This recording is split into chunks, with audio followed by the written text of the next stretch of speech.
チャンネルではイギリスより世界の料理、お菓子、食周りの情報などをお届けしていますので、ぜひチャンネル登録お願いします。はい、皆さんお疲れ様です。今日はこのクリステルのステンレス鍋を使ってステンレス鍋の詳しいレビューをしていきたいと思います。今回はクリステルのこの鍋を使うんですが、18/10のステンレスの鍋であれば同じ条件だと思いますので、取っ手のところ以外は同じ条件だと思いますので、こちらを参考にして手持ちで持っている方はぜひ料理の幅が広がると思いますので、参考にしていただければ幸いです。私はこの3点セット、16センチ、18センチ、20センチのセットの蓋なしを買いました。もちろん蓋も売っているのですが、ちょっとお高いのと、うちにはたくさん蓋がもうすでにあったので、このように手持ちの蓋がいろいろ使えるなと思ったので、特に今のところ不自由は感じていません。クリステルの鍋の購入を検討されている方の助けになればなと思って、動画を作ってみたいと思います。このようにですね、取っ手を外すと、重ねてそのままあまり場所を取らずに収納できるのが最大の魅力と言えると思います。はい、まずはじめに使う前に鍋を温めることは必ず必要になってきます。揚げ物の場合とか茹でるだけの場合ですね、お湯を沸かしたりミルクを温めたりするときは大丈夫です。ただし焼くという作業をするときには必ずこのようにフライパンを温めてから使います。このソースパンは16センチでそんなに大きくないので、温まるまでにそんなに時間はかかりません。だいたい2分ぐらいでした。こうしてお水を少し垂らしてみてボールテストをします。垂らしたお水が即座にボール状になって、そのボールが鍋の端まで行ってもずっとボール状を保ったまんまであったらテストは OK です。フライパンの準備ができたことになります。ボールテストをした後の水の玉はしっかり拭き取ってから使わないと、油を入れた時にこのように跳ねるので注意しましょ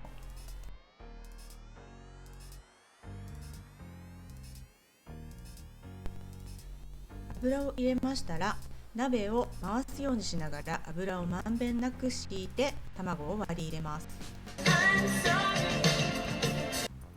はい、ここからがステンレスの鍋やフライパンの見せ所だと思います。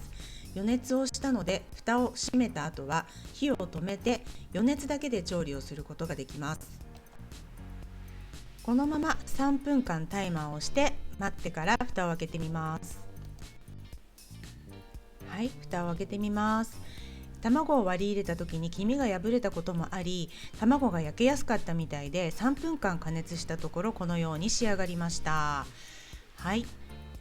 底もスルリと取れました。このように周りと底はカリッと焼けて、ほんのり中身は半熟が残っていてとっても美味しく焼けました。目玉焼きをすくう時にも底が焦げついて取れにくいということはなかったのですが、多少の汚れがあるので、どのぐらい汚れがついていてどのぐらいこすれば取れているのかをお見せします。普通にお水を使っています。そこに食器洗い用洗剤を少しつけてこすっていきます。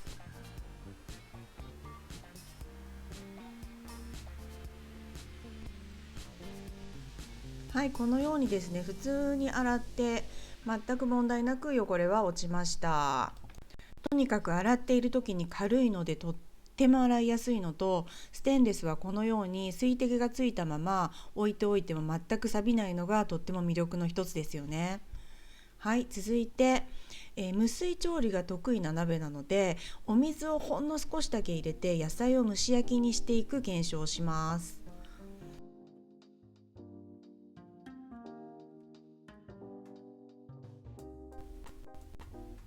こちらも蒸し焼きにしていくため蓋をして2分加熱していきます。弱めの中火で2分加熱していきます。はい、2分経ちましたので、先ほどと同じように油を敷いてキャベツを入れていきます。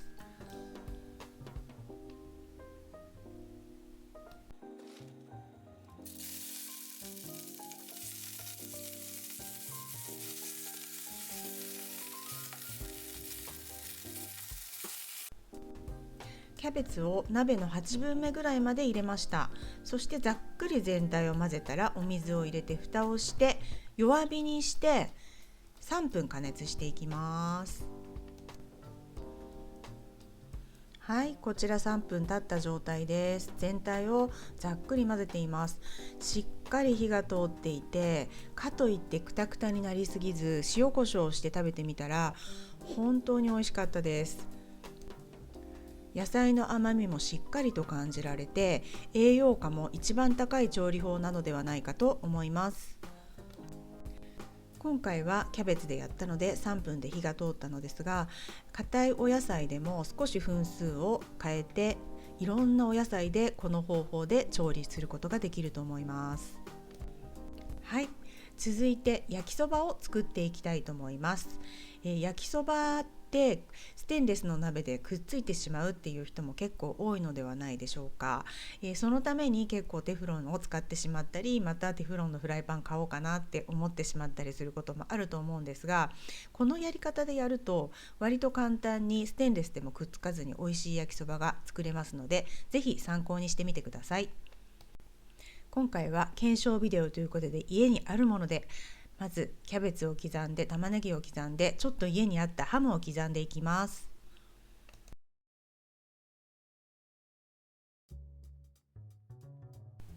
はい、今回も2分間弱めの中火で蓋をして空炊きをした後にオイルを入れます。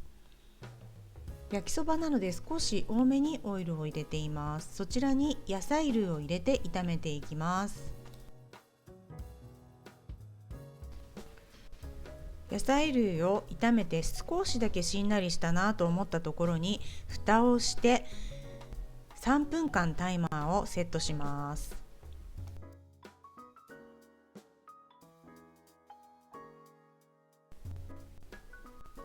はい、3分間経ちました。蓋を開けます。はい、随分と野菜に火が通っていて、下の方は少しこんがりと焦げ目もついています。そうしましたら今度はハムを入れていきます。だいたい全体が混ざるように炒めます。その上に焼きそばの麺を入れます。少しだけほぐすようにして再び蓋をして2分加熱します。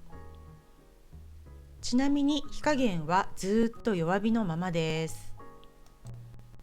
はい、2分経ちましたので蓋を開けてみましょ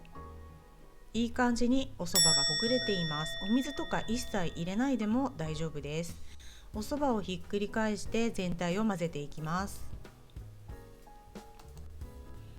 焼きそばのソースも加えて全体を混ぜて炒めていきます。しばらく炒めてソースが全体に行き渡ったら再び蓋をして2分待ちます。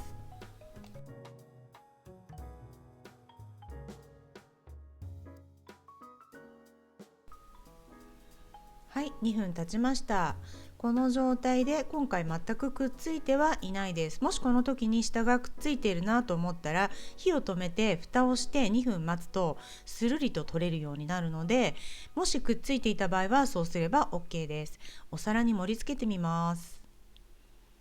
はい、どうですか？とっても美味しそうでしょう？全く焦げつくことはありませんし、鍋の底もそんなに汚れてはいません。テフロンのフライパンを使った時と同じぐらいの汚れだと思います。どんな感じか洗うところを見てみましょう。はい、先ほど同様通常の洗い方でお水でスポンジに普通の食器用洗剤をつけてあまり力を入れずにこすって洗っていきます。焼きそばにもほんのり焦げ目がついてとっても美味しく仕上がっていました。はい、このようにですね、通常のフライパンを洗うのと同じ感じで汚れを取ることができました。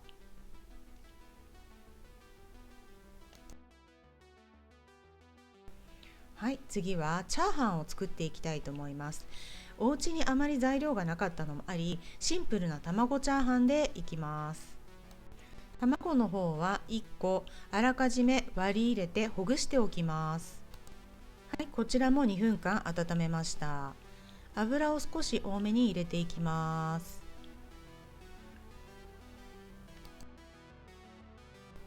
油を入れた後は鍋を回しながらまんべんなく油を敷いていくことが少しポイントになります。そこに卵を入れていきます。卵を流し入れましたら、しばらく何もせずに少しだけ放っておきます。端っこの方から火が通っていきます。 IH をお使いの場合は端っこから火が通らないかもしれないのですが、しばらく卵をいじらずに待ってからこのようにかき混ぜ始めます。半分ぐらい火が通ったなというところでご飯を入れます。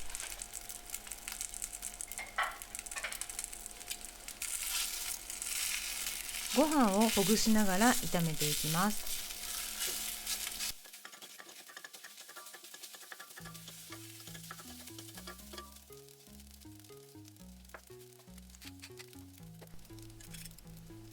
全体が混ざったら味付けしていきます。塩コショウを入れて紹興酒を小さじ1ぐらい入れました。その後に、だしの素を小さじ3分の1ほど入れて醤油で味付けしたシンプルなチャーハンになります。お醤油を一回しかけてまた全体を混ぜて、今度はまた蓋をして同じ火加減で 2,3 分待ちます。はい、この時は2分置きました。各持っているお鍋の大きさでこの待ち時間とか最初の空炊き時間は変わってきますので、その辺はご了承ください。今回は16センチのソースパンを使っています。このように、ある程度調理した後に蓋をして待ってあげることで勝手にいい感じの焦げ目がついてフライパンの中で炒まってくれるんですね、勝手に。それがすごい特徴だと思います。通常テフロンのフライパンですとか鉄のフライパンというのは中に具材を入れた後にフライパンを揺すったりして炒めていきますよね。それを蓋をして待つことでその作業を勝手にお鍋がやってくれるんです。はい、こちら出来上がりになります。お鍋の底にくっついていないだけではなく、程よい焦げ目がついているの分かりますか？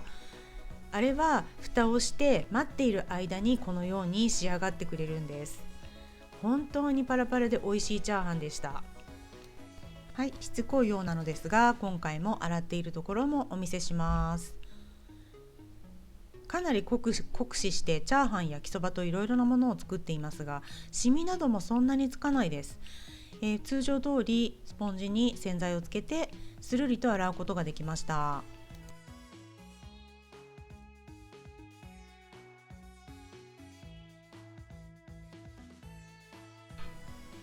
はい、チャーハンもこのようにパラッパラに適度に焦げるところがあってとっても美味しく仕上がっています。はい、誰もが作る目玉焼きから始まってチャーハン、焼きそばとステンレスの鍋の難関をくぐってきたんですが、お次は揚げ物をいきたいと思います。こちらでドーナツを揚げていきます。温度の変化などを見ていきたいと思います。ドーナツというのは意外と低温でじっくり揚げなければいけないのと、温度変化に敏感で少しでも高くなっていると中身に火が通りにくい結構難しい揚げ物でもあります。その辺を確かめたかったので温度計を中に入れて温度調節しながら揚げていきます。はい、160度に温度が上がったのでドーナツを早速揚げていきたいと思います。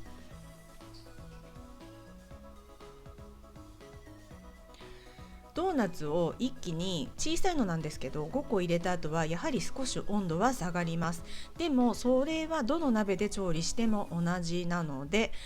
さほどぐーんと下がることはないです。このままだいたい全部で1分半ぐらい加熱していきたいと思います。はい、ドーナツが小さめだったせいもあり温度変化はほとんどないためとっても上手に揚げることができました。次は少し大きめのリング型のドーナツを揚げていきたいと思います。はい、大きいドーナツと小さいドーナツ2つ同時に揚げることができそうです。もし小さいドーナツを入れなければ2個までなら揚げられるかなと思いました。こちらもですね、温度変化はほとんどなく揚げることができています。ただしですね、このドーナツの量とっても少ないですよね。なのでドーナツを何個も一気にたくさん入れてしまうとちょっと難しいかもしれないので、この16センチの鍋ではなく18センチとか20センチの鍋で揚げることをお勧めします。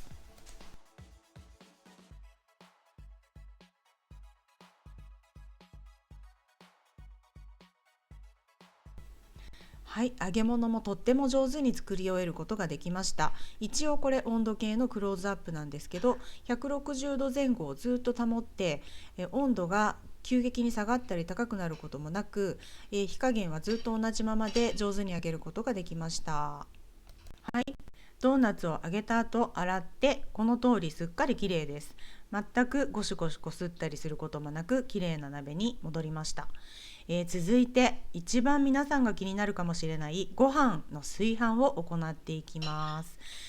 お鍋でですね、お米を浸水すれば美味しくなるのは当たり前なので、今回浸水はなしでお米を洗ってすぐに炊いていきます。お米の方はいつも通りのやり方で研いでいます。鍋炊飯の普段のやり方のビデオがありますので、そちらを、概要欄と上のカードに、リンクを貼っておきますね。いつもと全く同じような炊き方をしていきます。はい、こちらはね、お米を炊くときには、あらかじめフライパンを温めておく必要は全くありません。そのまま、直接火にかけて沸騰したら弱火にして蓋をして10分、蓋をしたまんま火を止めて蒸らして10分か15分置いた状態です。で、過去のビデオもご覧くださっている方々は、知っていらっしゃるかと思うのですが、私はお米を炊くのはルクルーゼ派でして、本当にこれ以上美味しく炊けるものはないと思っていたのですが、今回このステンレスで炊いたご飯がとっても美味しくて、ほとんどショックを受けました。というものもですね、重い芋のホーローのお鍋というのでじわじわと火を通すから美味しいんだと思っていたのですが、このステンレスのフライパン、そこは熱いですけれどもとっても軽いんですね。ですのでまさかこんなに美味しく炊けるとは思っていなくてびっくりしてしまいました。つやつやに炊けて、さらにお米の味もとっても美味しくて、本当にショックを受けたぐらい美味しかったです。はい、続きまして、こちらが最後の検証となります。このステンレスの鍋で調理をした後にオーブンの中に入れて調理を進めるというやり方です。こちらのやり方に関しては、ステンレスの鍋でも、取っ手がプラスチックだったりするとこの作業はできませんので、もしステンレスの鍋をお持ちでプラスチックの取っ手になっている場合は、このビデオは飛ばしても大丈夫です。でも、同じ18/10のステンレスの鍋を持っている人はこういう感じでオーブンの中に途中で入れて調理を進めるという方法ができますので、ぜひ最後までご覧ください。こちらの方はいつものように2分温めた後です。空炊きした後ですね。そちらで、お野菜を炒めていきます。こちらは16センチの鍋を使っていますので、だいたい2人分のグラタンを作ることができます。玉ねぎ大きいのを4分の1個ぐらいをスライスしたものを炒めまして、そちらがしんなりしたところにエビを加えて、小麦粉を大さじ2入れて牛乳をその後 500ml 加えます。そちらに塩コショウコンソメをしまして、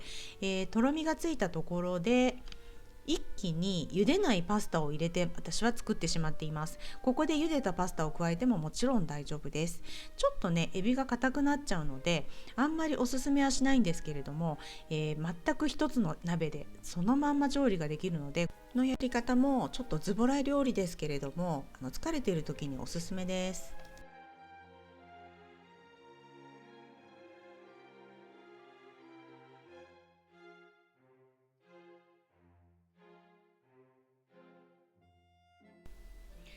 パスタの量は今回ペンネを使って、2つかみ分ぐらい入れます。グラム数にしたらだいたい多分 30g とか 40g、 ちょっと少なめです。コンソメも入れていきます。